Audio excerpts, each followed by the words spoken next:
let me introduce you to shoulda, coulda, woulda. Shoulda, coulda, woulda are the three like little nagging brothers, sisters, parents that constantly interrupt our life flow, our life energy, and create immense amount of suffering. There's something very human about trying to change things, trying to change ourselves, trying to change others, trying to kind of guilt ourselves, use guilt as a tool for action. So we are in a coulda, shoulda, woulda mode. Well, I should have done this. I could have done that. My life would be so much better if I would do it this way. And you spend a life in resistance. Shoulda, coulda, woulda is like swimming upstream because you're always in a state of somewhere else than what you think you're supposed to be. And the opposite of shoulda, coulda, woulda, the three ugly stepchildren, is surrender, embrace, contentment, acceptance. And there's many things about myself personally that I've spent so much and wasted so much energy trying to change myself. Oh, I should be a person that goes to the gym every day and is really self-disciplined with that. I should be a person that eats much healthier. I could be a person that is a lot more successful. I would be a person, if I did X, Y, and Z, I would be a person that is fill in the blank.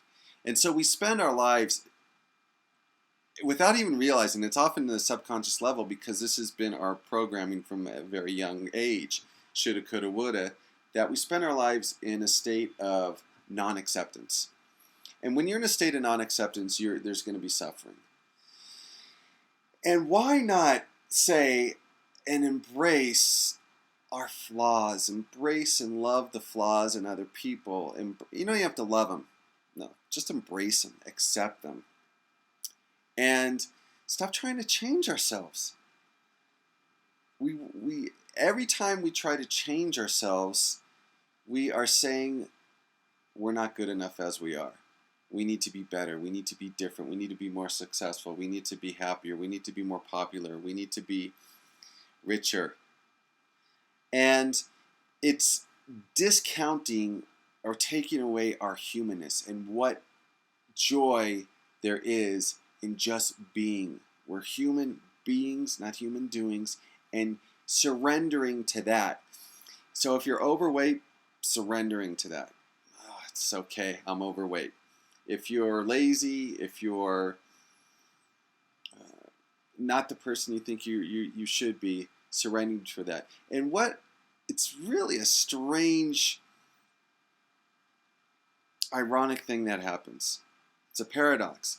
As we surrender and stop focusing on trying to change ourselves and magnifying, putting the spotlight on the things that are wrong, shoulda, coulda, woulda, we instead and say, I'm just going to grow spiritually, man. I'm just going to water that, my inner being, and through whatever means that works for you. I'm just going to water that. I'm just going to nurture it. I'm just going to give it fertilizer. I'm going to give it sun. I'm going to give it energy and attention and focus. I'm going to disengage from the world and utilize that for inner growth and inner cultivation. And as you do that, you start seeing your external world starts changing. So you start eating more healthy. Maybe you don't go to the gym, but maybe you walk, maybe you exercise, maybe you spend time hiking in nature. And it's a reverse approach as most people are normally conditioned to highlight a flaw or weakness in their character and work on it, change it, use effort, struggle, strive. It's a reverse approach. Instead of saying it's not so important, I'm going to just accept it and I'm just going to grow. I'm just going to grow. I'm just going to be like that little seedling that is continuously growing inside out. And as we remove, there's something about resisting, forcing yourself, struggling, that sets up failure. This is why so many New Year's resolutions fall by the wayside. People trying to lose weight, people trying to quit smoking, because what you give your energy to tends to strengthen. And if your energy is in not smoking or not eating, it's creating resistance, and that resistance magnifies, and that behavior pattern persists because you're so focused on what you shoulda, coulda, woulda do. So just forget all about it. Release it. Accept, love yourself as you are. I mean, we talk about unconditional love with other people, but the first place to start is ourselves. And yes, it's a cliche, but really, I mean, it's a cliche that works. Just embracing and accepting yourself with your flaws. It's not conditionally accepting yourself. Well, I accept myself if I change this, if I do that.